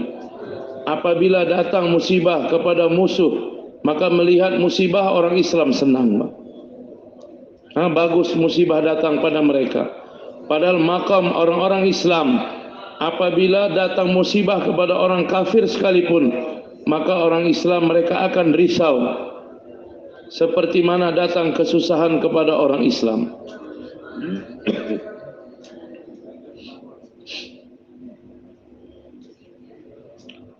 Hari ini sifat ini kosong dari kehidupan orang-orang Islam. Mereka mengatakan apabila datang musibah maka kami tidak gembira. Satu sifat dalam diri kami. Kami ridha dengan setiap keputusan Allah. Dan satu sifat lagi. Dan kami telah buat keputusan. Kami akan bertahan. Kami tidak akan meninggalkan medan usaha. Jadi 5 perkara ini sudah ada dari zaman jahiliyah. Kalau engkau mau kami tetapkan, kalau tidak kami tinggalkan. Nabi mengatakan sifat yang begitu baik. Maka Nabi mengatakan kamu fuqaha, udaba. Dan Nabi mengatakan begitu dekat, kamu semua akan menjadi para Nabi. Padahal bukan Nabi, mereka sahabat. Tapi dengan begitu baiknya sifat dalam diri mereka, Nabi mengatakan begitu dekat mereka menjadi para Nabi. Maka maksud daripada mulaqat, silaturahmi kita, khurut kita, maksudnya yaitu untuk menyempurnakan iman dan mempraktekkan berbentuk amalan. Saya bersumpah dengan mengatakan tanpa dakwah maka iman tidak akan sempurna. Saya bersumpah dengan nama Allah, tanpa dakwah iman tidak akan sempurna. Quran, hadis telah menceritakan dengan terbuka, tanpa dakwah iman tidak akan sempurna. Apa itu dakwah? Amar bil ma'ruf, nahi anil munkar, yaitu usaha yang ditampakkan dengan berbentuk amalan. Kalau kita menulis perintah-perintah Allah di kitab, kemudian ini kemungkaran-kemungkaran, ini hanya ilmu saja. Kemudian kita letak di surat kabar, ini amar ma'ruf, ini pekerjaan yang ma'ruf, ini yang mungkar. Ini bukan amar ma'ruf nahi mungkar. Tetapi amar bil ma'ruf nahi anil mungkar adalah amalan seperti solat yang harus dikerjakan dengan anggota tubuh. Kita keluarkan dari pemikiran kita, amar bil ma'ruf ini dapat dipraktekkan dengan surat kabar atau dengan benda-benda lain. Tetapi amar bil ma'ruf untuk menyempurnakan tanggung jawabnya harus dengan kita sendiri bergerak datang kepada umat dan mengeluarkan umat dari suasana mereka, bawa mereka kepada perkara yang ma'ruf, mengeluarkan orang-orang Islam dari suasana keburukan, dari suasana yang lalai, suasana dosa. Jadi tawasau bil haq, tawasau bis sabr, ini adalah satu tanggung jawab yang mana orang-orang Islam mulai daripada dirinya tidak dapat terhindar dari kerugian kalau dia tidak menyiapkan orang-orang lain kepada kebaikan. Menyiapkan orang lain itulah dakwah. Kalau hanya sekedar menyampaikan kabar, ini bukan dakwah. Jadi kita menyampaikan kepada orang dengan jalan wasilah, perantara. Ini bukan dakwah namanya. Kita sendiri yang berangkat menyampaikan, itulah dakwah. Nah, kita sendiri bergerak. Baligh ma unzila ilaika min rabbik. Kamu sendiri bergerak. Dan apabila kamu tidak bergerak sendiri,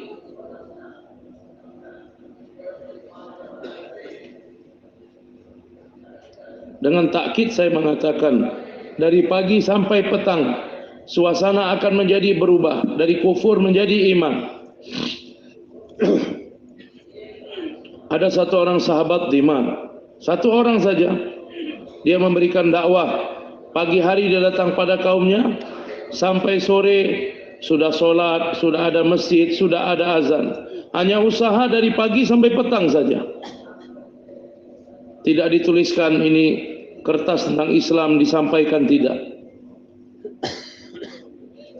Tufail bin Amr ad-Dawsi radhiyallahu anhu, satu orang saja menjadi sebab untuk datangnya hidayah kepada kaumnya,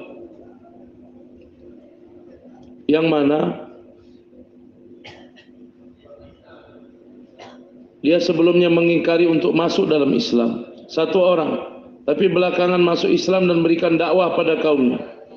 80 keluarga telah masuk dalam Islam dengan usaha satu orang ini. Makanya saya ingin menyampaikan, jadi mizaz daripada kerja ini, takaza dari kerja ini.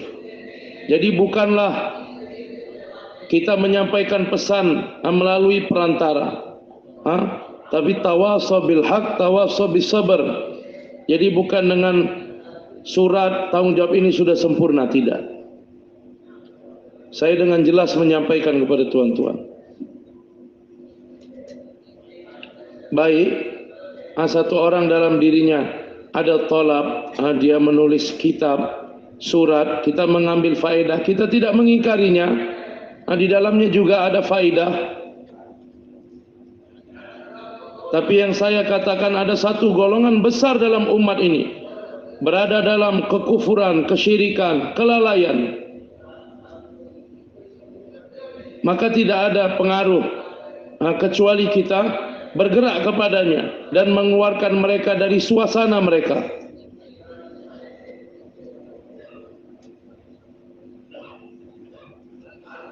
Nabi SAW telah membentuk satu suasana yang mana dipraktekkan secara amali. Di masjid-masjid ada suasana amal istimai. Jadi suasana ini, demi Allah, inilah cara untuk mengubah hati manusia. Saya dengan jelas mengatakan, kalau dengan meletakkan bayan ceramah di surat kabar kita sudah lepas dari tanggung jawab, tidak. Jadi tidak mungkin orang-orang akan meninggalkan kelalaian mereka untuk datang kepada agama. Dan hakikat wujudnya hidayah kepada manusia yaitu mujahadah seorang dai di jalan ini, dan tidak ada penggantinya. Jadi seperti mana mempergunakan tubuh tidak ada penggantinya untuk solat, tidak bisa digantikan dengan yang lain. Penggunaan tubuh untuk solat tidak ada penggantinya. Maka begitu juga untuk dakwah, yaitu menggunakan tubuh. Jadi iman untuk sampai kepada puncak kesempurnaannya, yaitu kita sendiri bergerak. Kita membawa orang-orang pada kebaikan, bergerak sendiri datang kepada mereka, mengeluarkan mereka dari suasana kemungkaran. Ulama menulis, inilah perkara yang begitu mendasar untuk menyempurnakan iman. Ta'muruna bil ma'ruf wa tanhauna 'anil munkar. Jadi tu'minuna billah, ta'alluqnya yaitu dengan ta'muruna bil ma'ruf wa tanhauna 'anil munkar.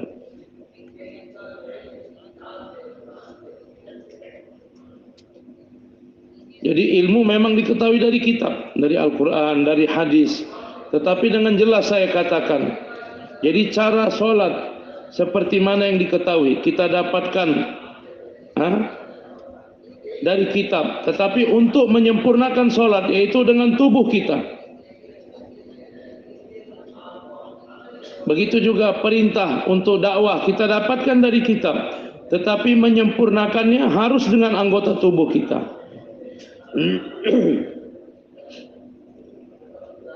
Jadi kalau kita tidak berangkat sendiri, maka tanggung jawab ini tidak dapat disempurnakan. Maka untuk itu Nabi SAW menjadikan untuk sempurnanya iman, yaitu usaha yang kita bergerak sendiri. Sehingga Maulana Ilyas mengatakan, apabila aku ingin memberikan nama atas pergerakan ini, aku berikan nama Tahriki Iman. Tahrik bukanlah satu organisasi, tetapi tahrik yaitu pergerakan, orang-orang bergerak. Karena ini adalah perintah dari Allah Ta'ala.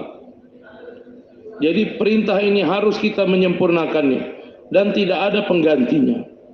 Tidak ada penggantinya. Pergerakan di jalan Allah adalah perintah dari Allah. Meninggalkan tanah air kita untuk keluar di jalan Allah, untuk menyempurnakan perintah ini. Untuk menyempurnakan perintah ini, tidak ada tulisan yang dapat menggantikannya. Untuk menyempurnakan perintah ini tidak ada tinta, pena, tulisan yang dapat menggantikannya. Untuk itu semua kita mengetahui, tuan-tuan banyak yang ulama di sini, hadis yang mana dengan jelas telah dibayangkan, umat seperti menaiki satu kapal. Umat dalam hadis tidak mengatakan kamu buat iklan.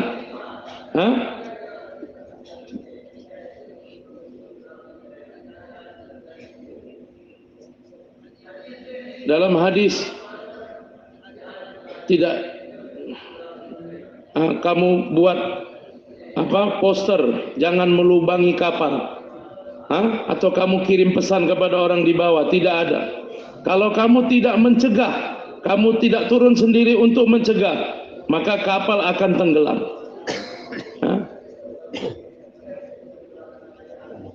Kalau kamu tidak memegang tangan orang yang akan melubangi kapal, maka kapal akan terlubang dan kamu akan tenggelam. Jadi tidak ada dalam hadis dibuat poster atau tulisan jangan melubangi kapal supaya tidak tenggelam. Tidak. Orang-orang yang di atas harus sama-sama berusaha untuk mencegah orang yang di bawah supaya tidak melubangi kapal. Tetapi kalau mereka tidak buat seperti itu, hanya memberikan iklan, hanya memberitahu, tidak turun sendiri untuk mencegah, maka semua akan tenggelam. Jadi usaha dengan diri kita sendiri tidak ada penggantinya. Jadi maksud daripada khuruj ini, yaitu tawasul bil haq, tawasul bin sabar, amar bil ma'ruf dan nahi 'anil munkar. Jadi amal yang berbentuk prakteknya yaitu khuruj, keluar di jalan Allah. Jadi keluar di jalan Allah adalah perintah dari Allah.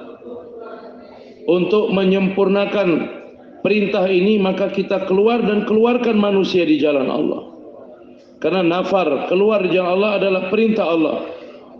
Dan dengan menyempurnakan perintah daripada Allah, kalau kita tidak menyempurnakan perintah ini, maka akan datang azab daripada Allah. Dan jangan kita memahami maksud keluar di jalan Allah nafar adalah untuk berperang. Karena maksud Nabi diturunkan bukan untuk membunuh manusia, tetapi maksud Nabi diutus untuk merayu manusia datang kepada agama. Keluarkan dari fikiran kita, kita akan menyebarkan agama dengan mobile, dengan handphone. Kalau seperti ini bermain-main dalam agama namanya. Jadi sholat adalah amalan fardu, perlu mengumpulkan umat. Maka sahabat mengusulkan untuk membakar api atau meniup trompet atau memukul. Karena begitu banyak orang sudah, maka sulit untuk memanggil orang untuk sholat. Seperti mana Ini penting ini sekarang ini. Perlu pada zaman ini. Kenapa kamu cerita sunnah-sunnah saja? Maka saya katakan kepada orang-orang, perhatikan perkara ini. Apabila gendang, kemudian trompet, kemudian dihidupkan api, yang mana tidak ada keburukan di dalamnya. Tapi Nabi mengatakan tidak. Kami tidak akan menggunakan trompet, tidak menggunakan api, tidak menggunakan. Ini caranya orang Majusi. Tetapi sebelumnya orang-orang jauhlah dari rumah ke rumah, solat. Pada zaman Nabi pun Nabi meninggalkan perkara yang biasa yang ada pada zaman itu. Nabi tidak mempergunakannya. Sekarang saya memberitahu, apabila orang-orang Islam menggantikan penggunaan dirinya dengan benda-benda yang lain, maka hari ini juga Allah Ta'ala, mereka tidak menggantikan dengan perkara-perkara yang lain, maka Allah Ta'ala akan berikan ilham kepada umat ini seperti mana kepada para sahabat. Inilah kerusakan daripada alat-alat ini. Di beberapa negara muazin pun tidak ada lagi, dipakai kaset untuk azan. Kalau tape, kaset, internet sudah mudah, untuk apa lagi muazin? Dengan internet maka keluar suara azan, tidak perlu muazin lagi. Pada zaman ini, manakala orang-orang Islam sudah didatangi pun nggak sadar untuk sholat, apakah dengan suara azan internet orang datang pada sholat? Yassir wala tu'assir. Orang-orang mempergunakan hadis ini. Jadi bukanlah maksudnya kamu meninggalkan cara dakwah Nabi kamu. Bukan maksud ini hadis. Orang mempergunakan hadis, mudahkan, jangan sulitkan. Jadi kemudahan yang Allah Ta'ala berikan pada kamu untuk syariat, bukanlah kamu tinggalkan kemudahan tersebut, dan kamu meninggalkan cara sunnah Nabi kamu. Kalau kamu mengambil cara-cara yang lain untuk mudah dan kamu meninggalkan sunnah, dengan jelas saya katakan, karena dakwah ada cara dakwah itu sendiri, dan kita terikat dengan cara dakwah tersebut, yaitu dengan sunnah Nabi SAW. Berkali-kali saya ulang-ulang, saya katakan, cara sunnah untuk sempurnanya iman. Dengan terbatas saya mengatakan, Bapak merasa tidak suka atau suka, untuk menyempurnakan iman hanya dengan cara sahabat. Mau terima tidak terima saya katakan, mari bersama kami, duduk bersama kami, kita bicara perkara iman. Inilah cara sahabat. Hanya dengan cara inilah para sahabat meningkatkan iman. Ijlis bina nu'min sa'atan, kum bina nu'min sa'atan. Imam Bukhari rahmatullahi alaih, untuk meningkatkan iman, telah meletakkan satu bab. Kemudian ada riwayat Hadrat Muaz bin Jabal radhiyallahu anhu. Hadrat Muaz bin Jabal di antara orang-orang yang mengatakan ijlis mina nu'min sa'atan, iman akan menjadi meningkat, yaitu dengan cara ini. Apa dalil yang lebih besar dari perkara ini? Coba kita fikirkan. Apa dalil yang lebih besar Imam Bukhari rahmatullahi alaih untuk meningkatkan iman? Dalil untuk meningkatkan iman. Beliau telah menuliskan riwayat hadis Hadrat Mu'adz bin Jabal radhiyallahu anhu. Jadi kesimpulan dari apa yang beliau sampaikan, untuk sampai kepada iman, inilah caranya, dan inilah hakikat iman dan sampainya kesempurnaan iman.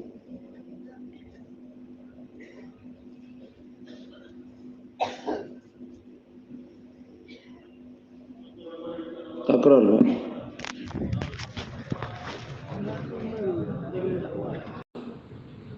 Tetapi umat mengapa masuk di dalam dosa-dosa ini? Dan bagaimana umat akan keluar dari dosa-dosa ini? untuk usaha untuk mengeluarkan umat dari dosa-dosa ini, maka meninggalkan usaha tersebut umat tidak merasa itu adalah dosa. Padahal Al-Quran mengatakan dosa yang paling besar yang dibuat oleh umat, dosa yang paling besar yang dibuat oleh umat meninggalkan kerja dakwah, ini merupakan dosa yang paling besar dibuat umat. Imam Razi telah mengatakan lebih besar dosa dari meninggalkan solat yaitu meninggalkan dakwah. Solat adalah rukun Islam, yang mana tanpa solat orang Islam tidak dikatakan sebagai orang Islam. Nah, coba fikirkan, kita tidak mendapatkan dalam sirat atas dosa yang mana Nabi Allah dan Nabi begitu marah ketika 3 orang sahabat meninggalkan dakwah. 3 orang yang mana tertinggal dalam Ka'ab bin Malik, Hilal bin Umayyah, Murarah bin Rabi'ah. 3 orang akan berangkat, besok berangkat, nanti siang berangkat, besok pagi berangkat, sehingga terlambat, tidak jadi keluar di jalan Allah. Atas tidak keluarnya mereka, padahal ada kemudahan, tidak ada keuzuran, atas ketidak keluarnya mereka maka Allah murka kepada mereka.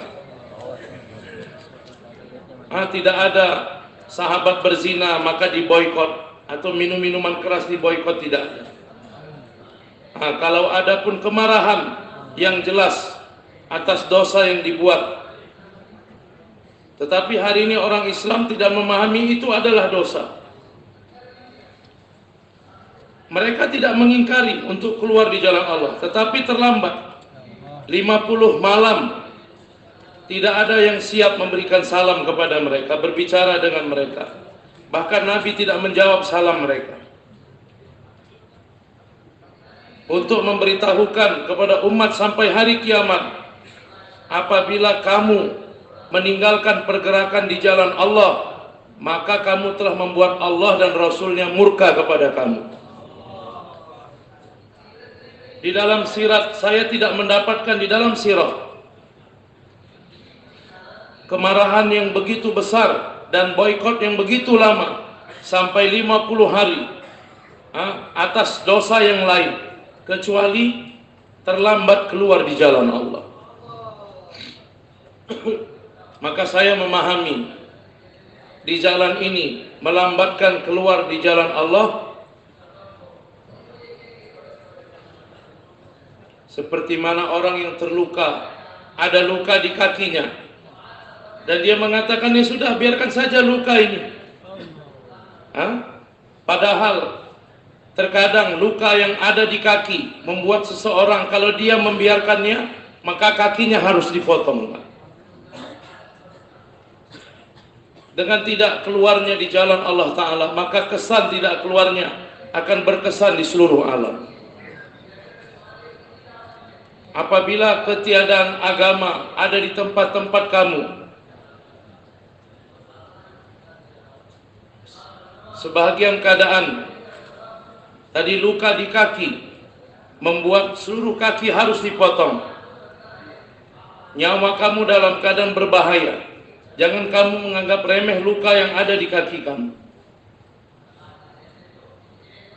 Kita berpikir ini sedikit saja lukanya, tapi dokter mengatakan kalau kamu tidak potong bagian itu, maka seluruh kaki kamu akan dipotong. Maka saya mengatakan, di dalam umat hari ini, umat tidak merasa keluarnya di jalan Allah, terlambat keluar di jalan Allah ini adalah satu dosa. Umat tidak merasa ini satu dosa.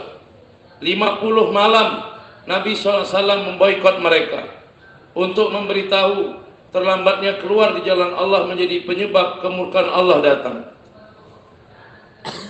Maka mengeluarkan umat dari jahanam dan membawa umat kepada agama, inilah maksud keluar di jalan Allah, dan untuk menyempurnakan iman kita. Maka untuk itu tuan-tuan yang mulia, setiap tahun keluar 4 bulan, setiap tahun 4 bulan, setiap bulan 10 hari dan setiap hari 8 jam diminta kepada setiap orang-orang Islam. Setiap orang Islam. Penyebabnya tabligh. Bukanlah madrasah yang sementara untuk kita belajar agama, tetapi untuk mencegah umat dari kemurtadan yang kerjanya harus dibuat secara terus-menerus. Dalam hadis dikatakan akan datang satu zaman, pagi hari orang beriman, sore hari sudah kafir. Maksud daripada hadis ini, apabila kamu buat kerja, maka pagi iman, sorenya beriman. Tapi kalau kamu tidak buat kerja dakwah, paginya orang beriman, sore hari sudah murtad. Beginilah keadaan umat hari ini. Maka bentuk-bentuk jemaah pergi ke tempat-tempat yang banyak orang murtad, berangkat ke sana. Demi Allah saya menyampaikan, inilah maksud pergerakan di jalan Allah. Kalau berperang adalah amal yang sementara, tetapi hari ini orang menganggap jihad adalah untuk berperang, sehingga kepentingan keluar di jalan Allah menjadi lemah. Boleh takror.